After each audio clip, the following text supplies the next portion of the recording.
जितना अधिक नाम जप करोगे उतना ही आपके हृदय की मलिनता नष्ट होगी। जो निर्मल सिद्ध संत हैं वो भी निरंतर नाम जप करते रहते हैं। साधन नाम सम नहीं आन, नाम के बराबर कोई साधना नहीं है। नाम में मन नहीं लगता, ना लगे आप जपते रहिए, फिर इसका प्रभाव देख लीजिए। मन तो ऐसे फंस जाएगा जैसे चींटा गीले गुड़ में फंस जाता है, उसकी टांगें फंस गई, अब वो निकल नहीं सकता। ऐसे नाम मन को फंसा लेता है। आप जपिए तो भागने दो इसको, कितना भागेगा, जाएगा कहाँ ये? हमारे सिवा इसका कोई आधार नहीं है। जैसे समुद्र में जल जहाज का पंछी कितनी भी उड़ान भरे, उसे आना जहाज में ही पड़ेगा, क्योंकि उसके लिए कोई आश्रय नहीं। ऐसे ही हमारा मन कितनी भी उड़ान भरे, उसको आना हमारे ही पास पड़ेगा, क्योंकि हम ही उसके आश्रय हैं। हमारी बिना स्वीकृति के वो कुछ नहीं कर सकता। इसलिए जो लोग ये डर रहे हैं कि नाम जप करते समय मन भागता है, क्या करूं, बिल्कुल डरने की जरूरत नहीं।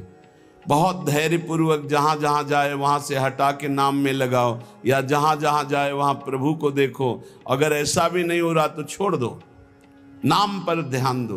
राधा राधा राधा, ये जाएगा कहां, भाग के इसे आना पड़ेगा। जपत शिव सनकादि शारद नारदादि सुजान, साधन नाम सम नहीं आन। भगवान शंकर को क्या चाहिए? समस्त बोध शास्त्रों का, स्वरूप का, सिद्धियों का इन्हीं के चरणों की आराधना से होता है, देवाधिदेव महादेव की आराधना से। वो भी हरि नाम जपते हैं, वो भी भगवान नाम जप करते हैं। सनकादि को क्या, ये तो परम सिद्ध है, पर हरिशरणम हरिशरणम हरिशरणम। सरस्वती जी तो सबको बुद्धि प्रदान करती, पर ये भी नाम जप करती हैं। नारद जी का तो प्रसिद्ध ही है नारायण नारायण नारायण। ये सब सुजान ईश्वर कोटि के महापुरुष निरंतर नाम जप करते रहते हैं। इसलिए नाम से बढ़कर कोई साधना नहीं है। नाम के बल मिटत भीषण अशुभ भाग्य विधान। अशुभ भाग्य विधान जो हमें नाना प्रकार के दुख विपत्तियां संकट देते हैं, जो खूब नाम जप करता है उसके ऊपर किसी का प्रभाव नहीं पड़ता। विपत्तियां, अशुभ विनायक, भूत प्रेत पिशाच यक्ष राक्षस, किसी की ताकत नहीं। कुछ लोग कहते हैं कि, आप कहते हैं कि प्रेत सताता नहीं है, तो क्या प्रेत योनि नहीं है? क्या है? योनियां हैं, पर ये उनके लिए है जिनका कर्म भोग उपस्थित हो गया है। जैसे सृष्टि में सांप है, पर सबको काट लेगा क्या? उसी को काटेगा जिसका संस्कार है, कर्म भोग है। ऐसे ही हर योनियां हैं। कोई हमें कष्ट तभी देगा जब हमारा प्रारब्ध कर्म आ जाएगा भोगने के लिए। उसको सहन करने की सामर्थ्य या मिटाने की सामर्थ्य भगवान नाम में है। विश्वास कीजिए, राधा वल्लभ भजत भज भली भली सब होए, जीते विनायक शुभ अशुभ विघ्न करे नहीं कोई। विघ्न करे नहीं कोई, डरे कलिकाल कष्ट भय, हरे सकल संताप हरस हरि नाम जपत जय। जिसके मुख में नाम चलता रहता है, जो अशुभ प्रारब्ध है वो भी बहुत क्षीण होकर प्राप्त होता है। जैसे हमने कई बार सत्संग में सुनाया कि काशी में एक बहुत नाम जापक युगल उपासक रहते थे। पूज्य श्री मथुरा दास जी के श्रीमुख से सुना। वो कभी विश्वनाथ जी के दर्शन करने नहीं जाते थे, समय ही नहीं था। जो उपासक एकांतिक भजनानंदी है उसको समय ही नहीं होता, अपने ठाकुर सेवा, अपनी दिनचर्या, तो उनको कभी ऐसा महसूस भी नहीं होता कि हम प्रभु से अलग है, क्योंकि प्रभु के नाम रूप लीला धाम में हर समय चित्त जुड़ा रहता है। तो काशी विश्वनाथ जी की जो सेवा के प्रधान थे वो बहुत बड़े ज्योतिषाचार्य थे। उनके मन में एक जलन हुई कि ये काशी में रहकर विश्वेश्वर विश्वनाथ के दर्शन करने नहीं आते और बड़े वैष्णव हैं, भगत हैं। तो वो समय के अनुसार तत्काल विचार करते थे। तो विचार किया उनके जीवन के विषय में, तो लिखा था कि परसों म्लेच्छ सेना आएगी और उनका सर्वनाश कर देगी। तो उनका हाँ, विश्वनाथ जी के दर्शन न करने से अशुभों का नाश नहीं होता, जरूर इनको अशुभ भोगना पड़ेगा। और वो नाम जापक थे, उनका प्रारब्ध था। उन्होंने ज्योतिष के द्वारा विचारा और परसों गए।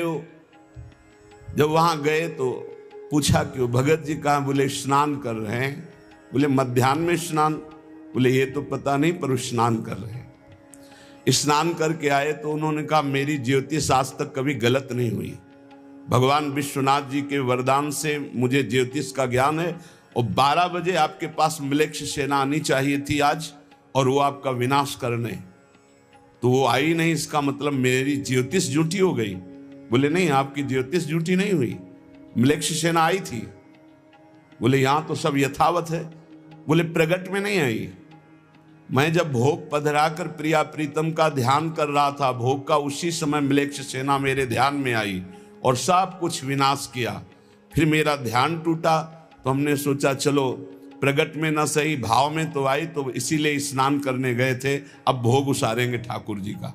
ये है ठाकुर सेवा और नाम जप का प्रभाव कि अशुभों को भाव में मिटा दिया, स्वप्न में मिटा दिया, या थोड़ा बारा कष्ट दे के मिटा दिया। नाम के बल मिटत भीषण अशुभ भाग्य विधान। भीषण अशुभ भाग्य का विधान नाम जप से मिट जाता है। नाम बल मानो लहित सुख सहज मन अनुमान। जैसा सुख चाहिए तुम्हें, जो सुख चाहिए तुम्हें, वो तुम्हें प्राप्त होगा। केवल नाम जब बढ़ाओ। जो इच्छा करी हो मन माही, हरि प्रसाद कछु दुर्लभ नाही। जैसे बाजार में आप जो चीज चाहो ले सकते हो, पर आपके पास रुपया होना चाहिए। ऐसे ही त्रिभुवन में जो चाहो प्राप्त कर सकते हो, आपके पास भजन बल होना चाहिए, नाम बल होना। नाम बल मानो लहित सुख सहज मन अनुमान।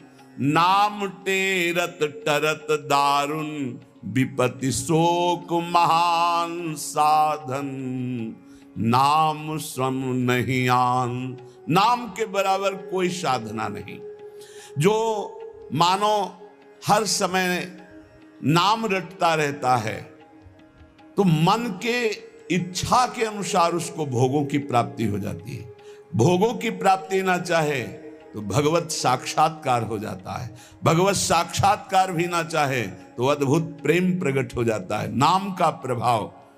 नाम टेरत टरत दारुण विपत्ति शोक महान। कोई कितनी भी विपत्ति शोक में हो, खूब नाम जप करो, देखो हर विपत्ति कोहरे की तरह नष्ट हो जाएगी।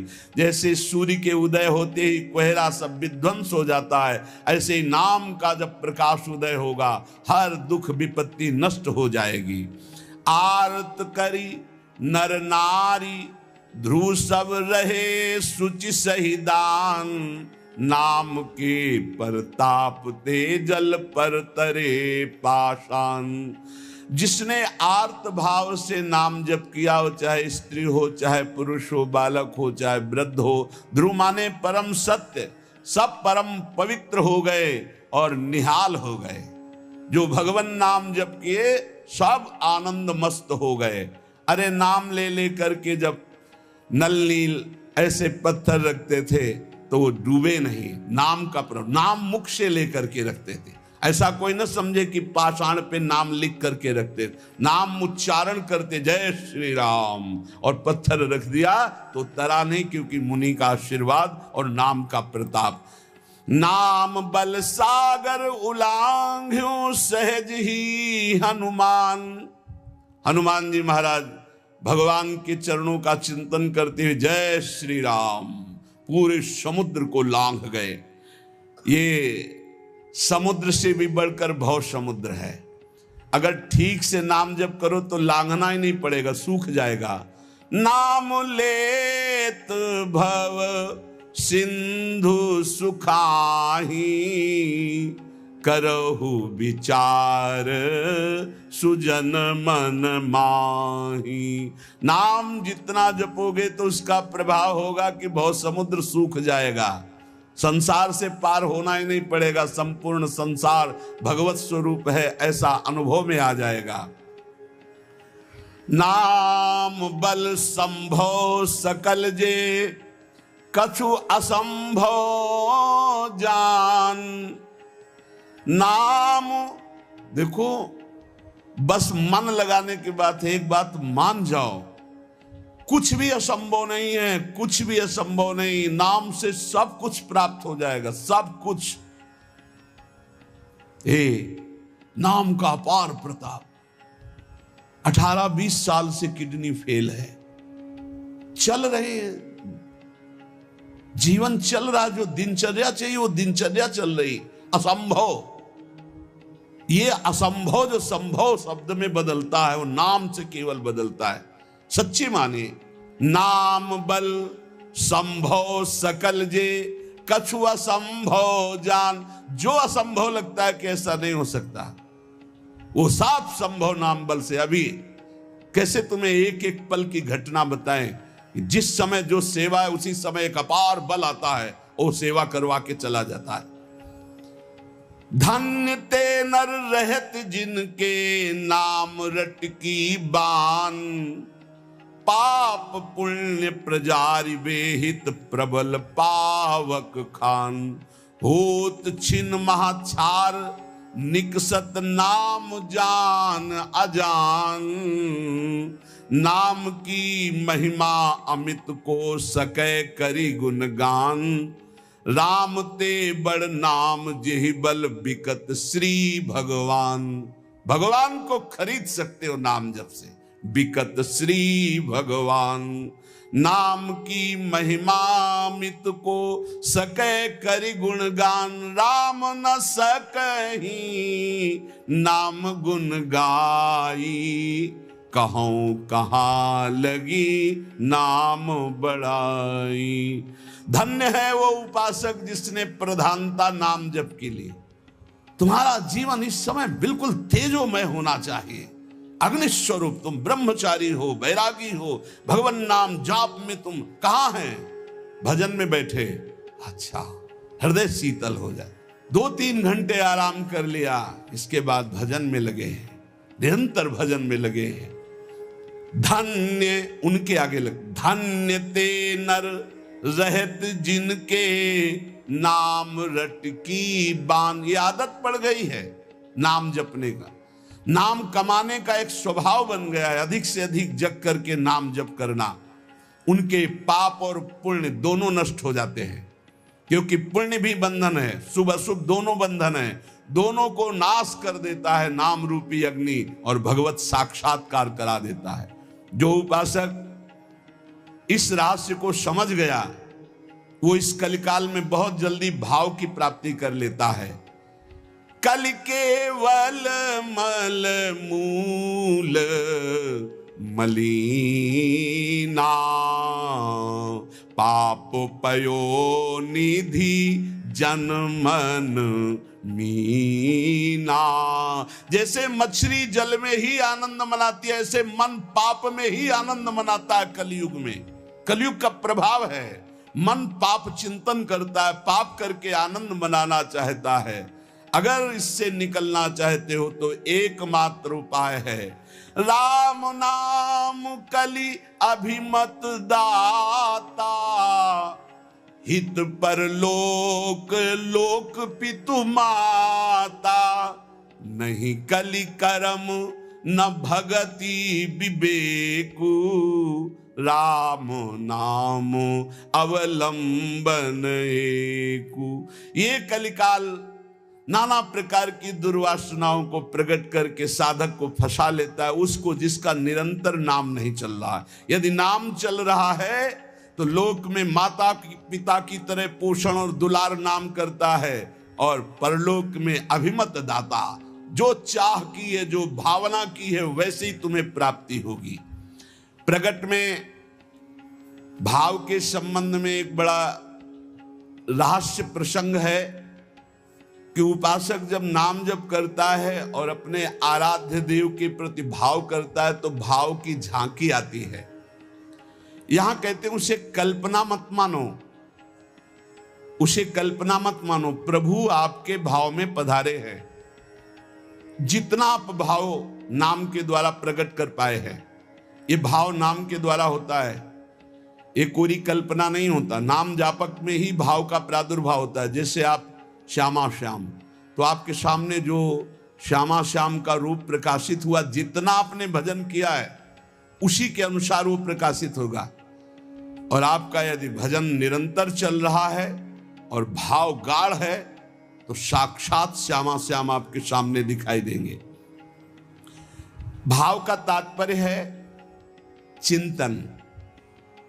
भावना करते करते रूप का सामने प्रादुर्भाव हो जाना। नाम जप करते करते भाव और भावना करते करते रूप का प्रादुर्भाव। मनोवृत्ति भावुकता में इतनी डूब जाए कि आपका ध्यान साक्षात दिखाई देने लगे कि मेरे प्रिया प्रीतम है। नाम का यह प्रभाव।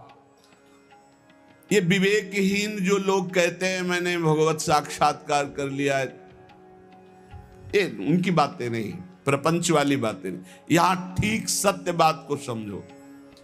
भाव अंतस्थल में ऐसा द्रवीभूत हुआ कि आराध्य देव का रूप झलकने लगा। ये नाम जापक सदाचरण करने वाले भावुक उपासक की बात बताई जा रही है। जहां भक्त की दृष्टि सर्वत्र से हटकर केवल अपने इष्ट देव में है, जहां केवल भगवत वार्ता, भगवत चिंतन, भगवत प्रभाव, भगवत रूप, ये कल्पना की बात नहीं कर रहा हूं, वहां सर्वथा यथार्थ में भगवान का प्रादुर्भाव होता है। जैसे आप देखो, जितना भजन करते हो आप देखो, अभी भावना करके आपके प्रभु वैसे ही दिखाई देने लगेंगे। अगर नहीं दिखाई देते, नहीं भावना बन रही, तो अभी नाम जप और बढ़ाइए, नहीं आपके सामने वैसे ही खड़े हैं। आप देखो आपके भाव में आ रहे हैं कि नहीं आ रहे हैं, वो हैं, हर समय आपके पास है। अगर भाव में नहीं आ रहे हैं तो नाम जप और बढ़ाइए, अभी नाम जप रंग नहीं लाया है। भावना जिस रूप की होती है उसे शास्त्रीय भाषा में ध्यान कहा जाता है। ये तभी परिपक्व माना जाता है। ध्यान से सुनिएगा, आपको ध्यान में, भावना में अपने प्रभु को बोलते हुए दिखाई देगा।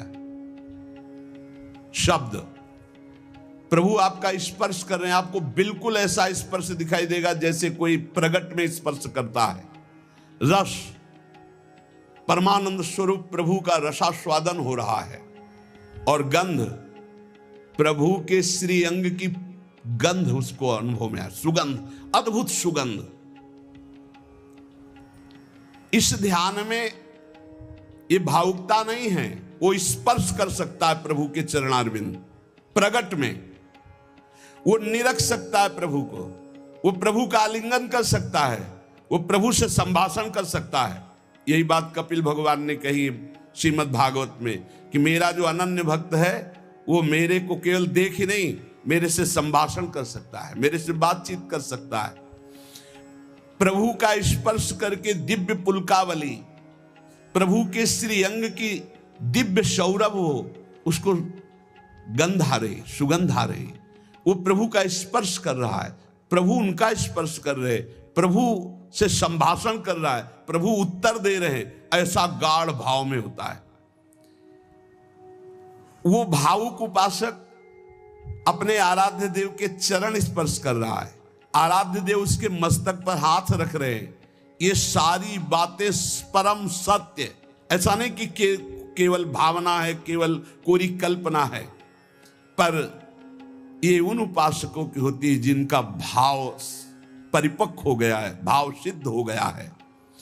वो मनोराज्य में नहीं विचरण करते। ये उनका मनोराज्य नहीं है, ये इनका भाव राज्य है। प्रभु उनसे जब शब्द कहते हैं तो उनकी श्रवणेंद्री शब्द सुनती है, नेत्र रूप देखते हैं। आंखें मुदी हुई है पर नेत्रेंद्री रूप देख रही, घ्राणेंद्री सुगंध ले रही, रसेंद्री रस का आस्वादन कर रही है। शब्द स्पर्श रूप रस गंध, इसका स्पष्ट अनुभव भाव में डूबे हुए महाभागवत को होता है। यह साधारण स्थिति नहीं है, ये बड़ी ऊंची स्थिति है भाव देश की। ये कल्याण स्वरूप उपासक जो हो चुका है उसकी स्थिति है, पर इसको बहुत ऊंची स्थिति मान के छोड़ नहीं देना है। अपने गौर से देखो, अपने आराध्य देव झलक रहे हैं कि नहीं? वो है वैसे ही प्रिया, वैसे ही लालजू। जैसा आप संबंध सबसे हटा पाए हैं, जितना नाम जप, जितना गाढ़ भाव, उतना ही आपको अनुभव हो रहा है। देखो भला, दिखाई दे रहे हैं कुछ कुछ तो, जितना आप नाम जप कर रहे हैं भाव में तो आ ही रहे हैं, नहीं आ रहे? भाव में आ रहे हैं वो आ रहे हैं। अगर अंधेरा दिखाई दे रहा है तो अभी नाम का प्रकाश नहीं हुआ। खूब नाम जप करो, जल्दी करो, ज्यादा समय नहीं रह गया। गाड़ी आने वाली है, बस भागना है, यहां से भागना है। कुछ समेट नहीं पाओगे, जल्दी समेट लो मन और इंद्रियों को और लगा दो नाम पे, और भाव की प्राप्ति करके भाव देश से अपने देश में जाना है, अपने प्रिया प्रीतम के पास जाना। मान लो ये सब अज्ञानियों की बात न सुनो। और हमने उपासना की, भक्ति की, हमारे अमुक मर गए, अमुक क्या तुम भी मरोगे, सब मरेंगे। यहाँ जाना है, यहाँ आए हो कमाने के लिए, भाव बनाने के लिए, भजन एकत्रित करने के लिए। जिसकी समझ में ना आए, आप तो सत्संगी हैं, आप तो बड़े कृपा पात्र हैं, आप तो समझ लीजिए जाना है, तैयारी कर लो। जितना भाव है उतना ही आपकी ऊंचाई है। तार्किक लोगों से बचिए। अरे कोई ध्यान है, कोई प्रभु है, ये तो तुम्हारी कल्पना है। नहीं, यहां कह रहे आपको जितना अनुभव में आ रहा है वो प्रभु हैं। पक्का विश्वास करो, प्रभु आए हैं आपके ध्यान में। गाढ़ भाव को, ये था माम प्रपद्यन्ते तास्ततै भजाम्यहम्। पुलकित हो जाओगे कि हाँ प्रियाजू आ गई, देखो हमारे ध्यान में लालजू आए। लालजू प्रियाजू कैसे गलभैया दिए हुई, कितना सुंदर निकुंज है, कितना सुंदर लता भवन, सुंदर पुष्प के पावड़े बिछे हुए, पराग की गद्दी लगी हुई, उस पे युगल सरकार कैसे विराजमान है। ये भाव में देखो, अधरों पर बंशी है, गलबैया दिए हुए युगल सरकार प्रियाजू लालजू की तरफ देख रहे, लालजू प्रियाजू की तरफ देख रहे, और बंशी से वो नाम गुणगान कर रहे प्रियाजू का। किसी को कभी प्रमाणित करने की कोशिश मत करो कि आपका भाव बन गया है। अविश्वासी से कभी ये वार्ता भी मत करो, नहीं तुम्हारे भाव में ठेस पहुंच जाएगी। ये साक्षात भगवत दर्शन है, साक्षात भगवत दर्शन। इसी से गाढ़ अवस्था में बस बात बन जाती है, यही गाढ़ अवस्था। श्रद्धा विश्वास करो, साधन का मूल मंत्र है श्रद्धा और विश्वास। जो नाम जप कर रहे हो, जो भावना में प्रभु आ रहे हैं, वो आ रहे हैं आपके, विश्वास करो आ रहे हैं। पर यह किसी से कहना नहीं है, किसी तर्क के द्वारा अपनी श्रद्धा को नष्ट नहीं करना।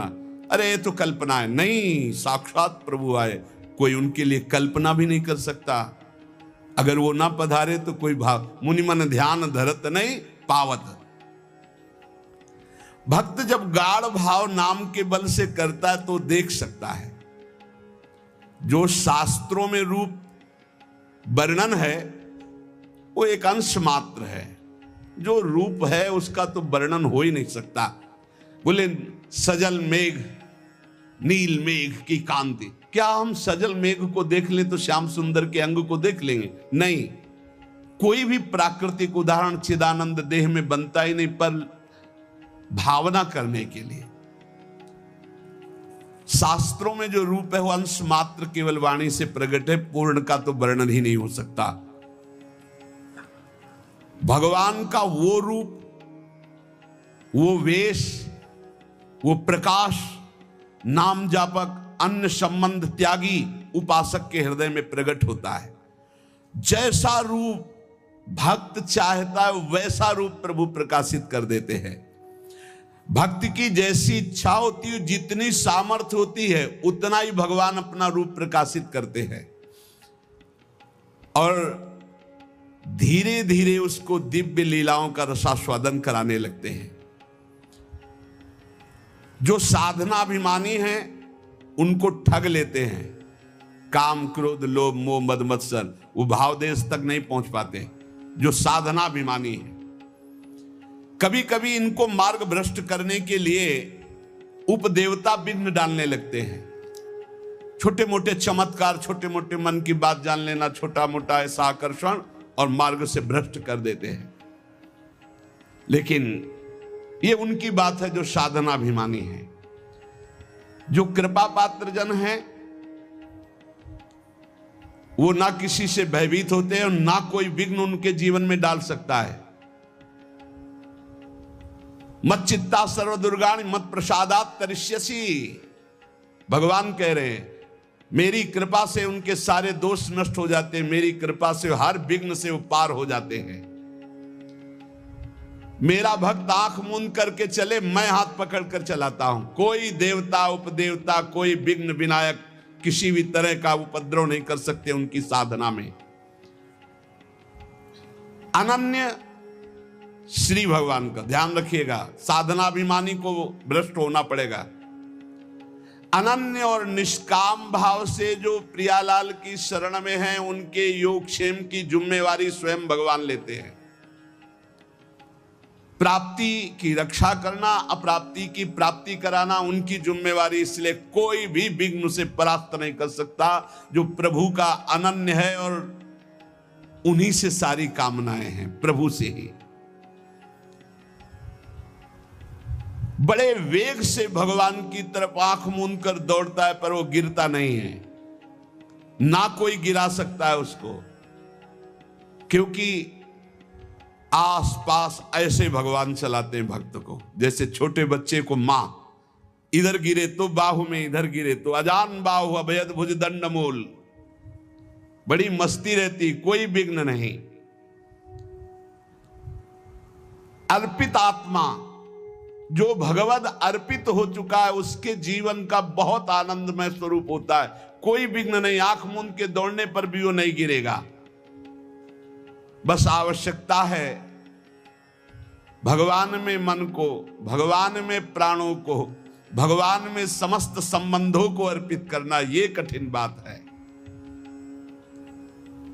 ये दारागार पुत्राप्तान प्राणान वित्तमम परम वित्तमिमं परम हित्वा माम शरणम याता कथम तास त्यक्त मुत्सहे।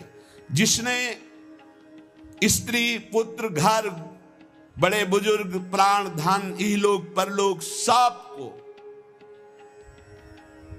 मेरे लिए आत्मसमर्पण कर दिया है, मेरी शरण में आ गया है, मैं विचार भी कैसे कर सकता हूं कि उसको छोड़ दूं। और जब प्रभु पकड़े हुए तो किसकी ताकत है कि कोई विघ्न डाल सके। इसलिए उपासक को बहुत जल्दी एक काम करना है, कहीं ममता न रह जाए। नहीं, जहां ममता रह जाएगी वहीं विघ्न पड़ जाएगा भगवत प्राप्ति में। तन मन धन सर्वतो भावेन एकमात्र आराध्य देव श्यामा श्याम के चरणों में समर्पित, निष्प्रिय, निरीह, मोक्ष की भी इच्छा नहीं, श्री हरि चरणों में पूर्ण समर्पण, तब पूरी जिम्मेवारी भगवान ले लेते हैं। अब निश्चिंत हो जाओ, निशुक हो जाओ, निर्भय हो जाओ। साधना का जो परिपक्व स्वरूप है वो भावना है। भावना के मूल में श्रद्धा और विश्वास है। भावना कभी मिथ्या या कल्पना नहीं होती। उपासक को भाव से ही रसास्वादन मिलता है। भावोत्सवेन भजताम रसकाम धेनुम तम राधिका चरण रेणु माम स्मर। यदि भाव नहीं उत्पन्न हुआ तो अभी जीवन सुन। साधना की अवस्था में आपको लाभ मिला है क्या? भाव। भाव साधु को, साधक को, भक्त को, उपासक को उपलब्धि हुई है तो क्या उपलब्धि हुई? भाव। जैसे ज्ञान मार्ग में भी भाव है, ब्रह्म भाव, भगवत भाव में है सखा भाव, दास्य भाव, वात्सल्य भाव, गोपी भाव, सहचरी भाव, भाव की प्राप्ति होना। श्रद्धाहीन, मिथ्याचारी, मनमानी आचरण करने वालों को भाव का परिचय ही नहीं, जानते ही नहीं कि भाव क्या है। सच्ची मानिए, जिस दिन आप भाव में डूबने लगेंगे आपको कहीं जाने आने की जरूरत नहीं। यहां के ठाकुर का दर्शन नहीं हुआ तो विश्व में कहीं भी दर्शन करे और शांति नहीं मिलने वाली। इसलिए जो भगवत कृपा पात्र होते हैं अंतर में घुसना प्रारंभ कर देते हैं, अंतर्मुख होकर के अपने हृदय देश के ठाकुर के दर्शन की चेष्टा करते हैं। हृदय के भगवान का साक्षात्कार हो गया तो सर्वत्र होगा, और सर्वत्र घूमे आप, हृदय के ठाकुर का साक्षात्कार नहीं तो कुछ हाथ नहीं लगेगा। करके देख लो, मन चराए आओ, मन को घुमाए आओ, आंखें चराए आओ, लेकिन हृदय के ठाकुर का साक्षात्कार नहीं हुआ तो विश्राम नहीं मिलेगा।